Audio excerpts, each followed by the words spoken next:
Just before an apocalyptic heat wave, my husband brought his female boss home. When I returned to find supplies, I caught them in bed together. When I confronted them, his family restrained me. I was mauled to death by a rabid dog and thrown outside to be sun-dried like jerky. I opened my eyes 2 months before the disaster. As the terrifying heat wave approached, my husband Jack took in his female boss.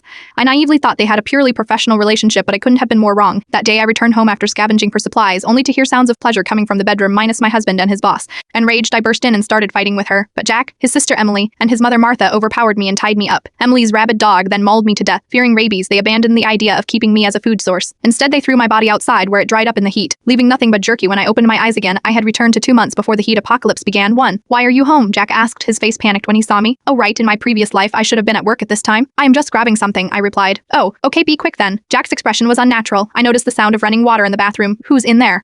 As soon as I asked, the water stopped. Rachel opened the bathroom door. Lily, the shower in my place broke down. Rachel said with a grin. She was Jack's boss and lived in the apartment above us. I wanted to curse, but I held it in. What was the point of being reborn? It must be for revenge. We're neighbors, of course I don't mind you taking a shower here, I said with a casual smile. In my previous life, I had thought Rachel and Jack only got together in the safe house. Now I realized these two had been having an affair for a long time. I forgot to bring a change of clothes. Can I borrow something of yours? Rachel asked shamelessly. It's so tight, she said, twisting her body affectedly. I had given her a t-shirt with a J-Sip print and a pair of casual pants. When she put on the t-shirt, the Che sizes, the casual pants looked like they were painted on her. Jack couldn't take his eyes off the Chatus, almost drooling. After a moment, he caught himself and quickly turned to ask me, are you still building that safe house? Yes, it's not like the apocalypse is coming. Don't waste your energy, Jack said disapprovingly. Lily, you've been watching too many disaster movies. It's so cute, Rachel said with a forced laugh. I'm sorry you had to see this, Rachel, Jack sighed. I swallowed my anger and left the apartment. Rachel was divorced with no children, 34 years old, 6 years older than Jack. She owned several apartments in this complex and was undoubtedly wealthy in my previous life. When the heat apocalypse came, Jack said Rachel hadn't prepared any supplies and wanted to take her in. He always talked about how Rachel took care of him at work. I thought we shouldn't forget kindness, so I agreed. Little did I know that my kindness would lead to my demise. This time I would make sure this pair of cheaters tasted death too. I arrived at the safe house in Greenville. The workers were drenched in sweat. It was May, but the temperature was already around 104 degrees Fahrenheit and had been for a month. I was a researcher at the Environmental Research Institute and had keenly sensed that the world was heading towards a heat apocalypse. So I started building a safe house. The 2-story safe house was almost complete. I took out the design drawings and instructed the workers to build a 4,300 square foot basement underneath. In my previous life, I hadn't built a basement. Thank you all for your hard work. The schedule is tight, but I'll double your pay, I told the workers. In the apocalypse, money would be worthless anyway. On my way home in the evening, passing by a lottery store, I suddenly remembered the winning numbers from my previous life, minus 228,882 plus 3. These numbers were easy to remember, but so unpopular that no one had won the jackpot. I got excited when I saw the total prize pool was over $1.2 billion. To survive the apocalypse, I needed enough supplies, and to buy supplies, I needed money. I entered the store and asked the owner for paper and a pen. I wrote down 100 sets of numbers, including the jackpot numbers, betting $2,000 on each set for a total of $200,000. The store owner was delighted. I hope you win, he said. Thank you. The draw was tonight, too. When I got home, Jack was in the bathroom washing clothes. He was washing Rachel's underwear.